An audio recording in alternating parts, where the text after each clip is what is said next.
El Banco de la República, el Banco Central de Colombia, ha subido en sus dos primeras reuniones de este año la tasa de interés de política monetaria en 100 puntos básicos.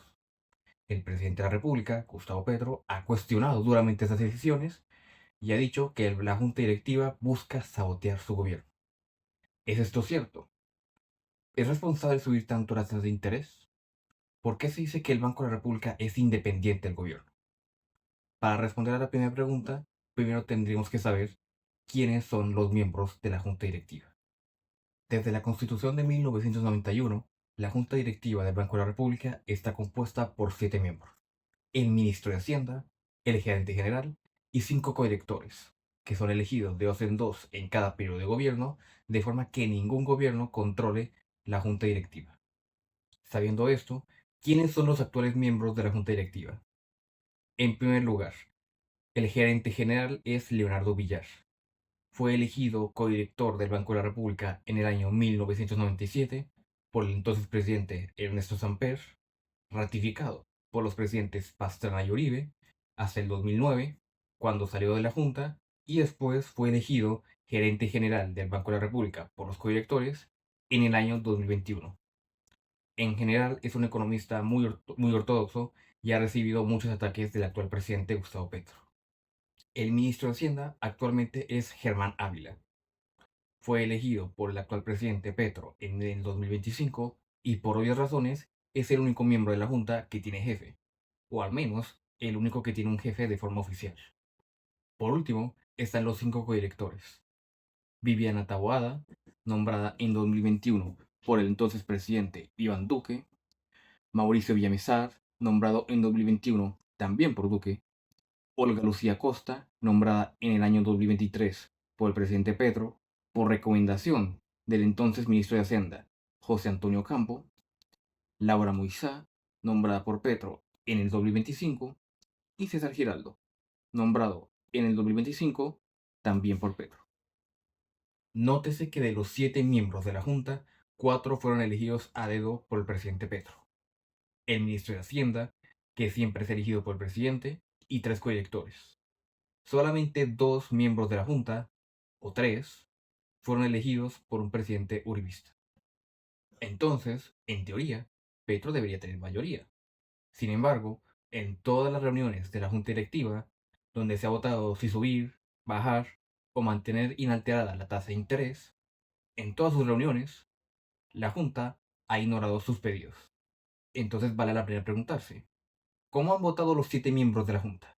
Desde el año 2025, las votaciones de la Junta han quedado muy parecidas. En general, 4 miembros votan por mantener inalterada la tasa de interés o por subirla. Un miembro vota por bajarla a 25 puntos básicos o mantenerla inalterada. Y 2 votan por bajarla a 50 puntos básicos. Con esta información, podemos hacernos una idea de cómo votan. Viviana Taboada, Mauricio Villamizar y Leonardo Villar son economistas ortodoxos, por lo que ellos debieron haber votado por mantener las tasas elevadas y por subirlas a inicio de este año. Y a ellos 3 se les puede sumar Olga Lucía Costa, la cual, como ya dije, fue nombrada por Petro, pero por recomendación del ministro de Hacienda, José Antonio Campo. Es una economista ortodoxa y no se alinea totalmente con las posturas del gobierno. Entonces, solo nos quedan 3 directores, de los cuales uno, Laura Moisá, probablemente, parece que intenta seguirle la cuerda al gobierno, aunque sin muchas ganas. Y los otros dos, Germán Ávila y César Giraldo, probablemente, han votado siempre por bajar las tasas en 50 puntos básicos. César Giraldo es un economista que, además de ser heterodoxo, estuvo dispuesto a seleccionar las regresiones que le convenían para tratar de demostrar que subir el salario mínimo no aumenta la inflación. En resumen, de los 4 miembros de la Junta nombrados por Petro, uno se opone a él, otro intenta seguir la cuerda sin muchas ganas, y solamente 2 apoyan las posturas del gobierno. Con esta información, uno podría pensar que Petro tiene razón, que 3 miembros de la Junta fueron nombrados por sus opositores, y uno de los que él nombró lo ha traicionado, y entre los 4 intentan sabotar a su gobierno. Y la mayor prueba de eso es que no le subieron las tasas de interés a Duque. Sin embargo, esto último es mentira. Como podemos ver en este gráfico, la inflación empezó a subir en el 2021, el último año completo de Duque. Las causas de este aumento de la inflación fueron el regreso a la normalidad después de la pandemia. Durante la cuarentena, las empresas se habían acostumbrado a vender muy poco, por lo que cuando la gente volvió a salir a consumir como se consumía antes, pues las empresas no pudieron adaptar su oferta al mismo nivel de la demanda, por lo que tuvieron que subir sus precios. Ahora bien, en un primer instante, el Banco de la República no subió las tasas de interés a pesar de este aumento de la inflación. ¿Y por qué motivo el Banco de la República no se preocupó demasiado por esta inflación? Pues por la misma razón por la que la mayoría de los bancos centrales del mundo no les preocupó demasiado esta inflación. Durante la pandemia había un claro riesgo de recesión, por lo que los bancos centrales se centraron en aplicar políticas expansivas para inyectar liquidez y evitar una deflación de demanda.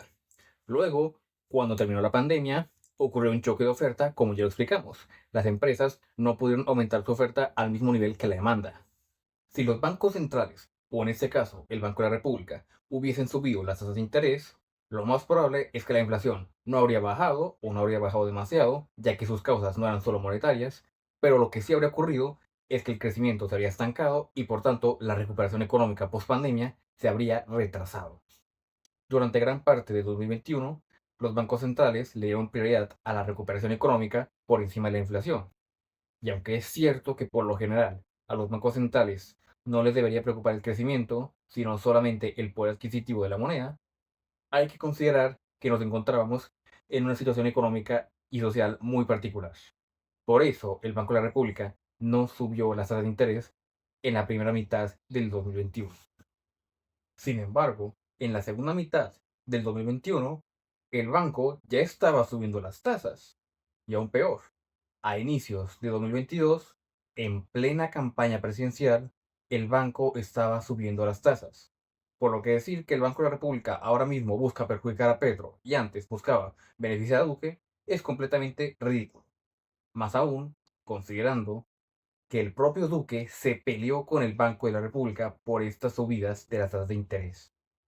Después, tras alcanzar un techo en el 2023, el banco empezó a bajar la tasa de interés de forma moderada en el 2024. Después la mantuvo inalterada y finalmente, en el año 2026, empezó a subirla con fuerza. ¿Por qué el Banco de la República está subiendo la tasa de interés justo en este momento? Pues porque la inflación no ha alcanzado la meta del banco, es decir, 3%. ¿Y por qué la inflación no ha alcanzado la meta del banco? Pues por varias razones. En primer lugar, durante todo su gobierno, Petro ha aplicado políticas fiscales expansivas reflejadas, sobre todo, en un gran aumento del gasto público al punto que en la actualidad Colombia posee un déficit fiscal comparable al que tuvo durante la pandemia. La regla fiscal se ha vuelto papel mojado y el gobierno ha gastado en exceso. Cualquier política fiscal expansiva siempre va a tener como efecto un aumento tanto del PIB como de la inflación en el corto plazo, ya que estas políticas generan un aumento de la demanda agregada. Sin embargo, en el caso colombiano, el crecimiento del PIB tampoco ha sido espectacular. Después del rebote del 2021 y del 2022, el crecimiento del PIB en Colombia ha alcanzado cifras bastante bajas. En segundo lugar, el aumento del salario mínimo. El gobierno Petro ha decretado aumentos bastante altos del salario mínimo, y esto siempre va a tener impulsos inflacionarios si no se toma en cuenta ni la inflación ni la productividad a la hora de calcular el aumento. Si la inflación fue del 5% y el salario mínimo crece un 5%, no habrá ningún problema, ya que se estará preservando el poder adquisitivo de los trabajadores. Por su parte, si la productividad aumenta un 5% y el salario mínimo un 5%, tampoco habrá ningún problema, ya que la demanda y la oferta van a crecer al mismo nivel. Sin embargo, si el aumento del salario mínimo es superior al aumento de la productividad y de la inflación, lo que ocurrirá es que el poder adquisitivo de los trabajadores crecerá demasiado, lo cual terminará traduciéndose en un aumento de la demanda superior al aumento de la oferta, lo cual termina presionando los precios al alza, causando inflación. La economía no está estancada, pero tampoco está creciendo mucho, y al mismo tiempo la inflación es alta, pero tampoco demasiado, por lo que todos los aumentos del salario mínimo que ha decretado este gobierno han contribuido a aumentar la inflación. En el 2023, el salario mínimo subió un 16%, en el 24 un 12%, en el 25 un 9% y en el 26 un 23%. Esta última ha sido la más exagerada, y es por eso que el Banco de la República tuvo que intervenir a inicios de este año subiendo las tasas de interés. Cuando un banco central sube las tasas de interés, lo que busca es controlar la inflación, reprimiendo la demanda agregada. Aumenta el costo de endeudamiento de los bancos y por tanto de los individuos, y de esta forma el consumo se reduce. Por otro lado, también tenemos que tener en cuenta el contexto internacional, y en este caso, el cierre del estrecho de Hormuz. El estrecho de Hormuz es el punto de entrada y salida al Golfo Pérsico, y por tanto es el punto de tránsito de gran parte del petróleo mundial. Así que cuando Donald Trump atacó a Irán y el régimen se dio cuenta de que tenía todas las de perder, decidió causar el máximo caos posible para obligar a Donald Trump a negociar. Así que además de bombardear la mitad de la península arábiga, el régimen de Irán amenazó con bloquear el estrecho de Hormuz, ya sea con drones, con minas o con misiles.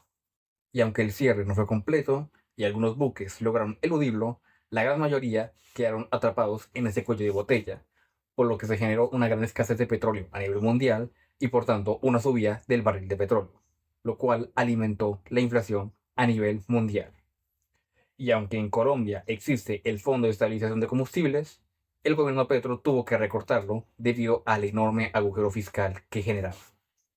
Esto se volvió otra razón por la que el Banco de la República tuvo que subir las tasas de interés. Ahora bien, hay algunos economistas que consideran que ante choques de ofertas, los bancos centrales no deberían preocuparse tanto por la inflación, que si se suben las tasas de interés cuando la inflación aumenta por problemas de oferta, la inflación no sería completamente controlada, pero en cambio habría riesgo de recesión. Sin embargo, existe un factor que todos los bancos centrales tienen que tener en cuenta y que se ha visto seriamente agravado debido a la guerra en Medio Oriente: las expectativas de inflación. Si la población de un país piensa que la inflación va a aumentar, lo más probable es que termine pasando incluso si esa población se equivoca.